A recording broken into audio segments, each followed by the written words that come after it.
The Random Jottings of Donald J. in Nelson in Pendle, Lancashire. Bloodstains. Clitheroe, bridge haunting manifestation. The ghostly blood from a man murdered on the bridge is said to periodically pool here. There was a small town named Clitheroe, nestled in the heart of the Lancashire countryside.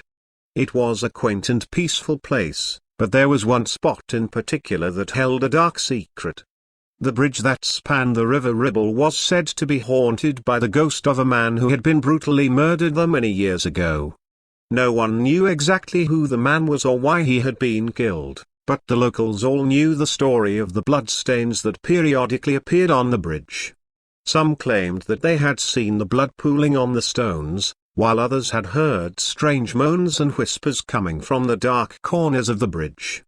Despite the rumors and superstitions, the people of Clitheroe continued to use the bridge for their daily comings and goings. They would cross it in the morning on their way to work, and again in the evening as they returned home. But there was always a sense of unease whenever they passed over the spot where the murder had taken place. One night, a young couple was walking home from a party on the other side of the river. They were chatting and laughing, enjoying each other's company, when they suddenly heard a low moan coming from the direction of the bridge. They stopped in their tracks, peering into the darkness. At first, they couldn't see anything unusual. But as they drew closer to the bridge, they saw a faint red glow emanating from the stones.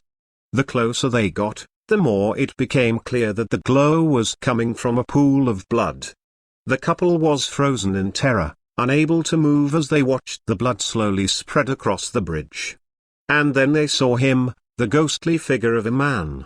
His clothes tattered and torn, his face twisted in pain and rage. He didn't speak, but the couple knew that he was the victim of the murder that had taken place on the bridge so many years ago. They watched in horror as he faded away into the darkness, leaving behind only the ghostly blood stains. From that night on, the people of Clitheroe avoided the bridge whenever possible. They would take long detours to avoid crossing it, and they whispered amongst themselves about the ghostly manifestation that haunted the spot. But despite their fears, the bloodstains continued to appear periodically, a reminder of the tragedy that had taken place there so many years ago. By Donald J.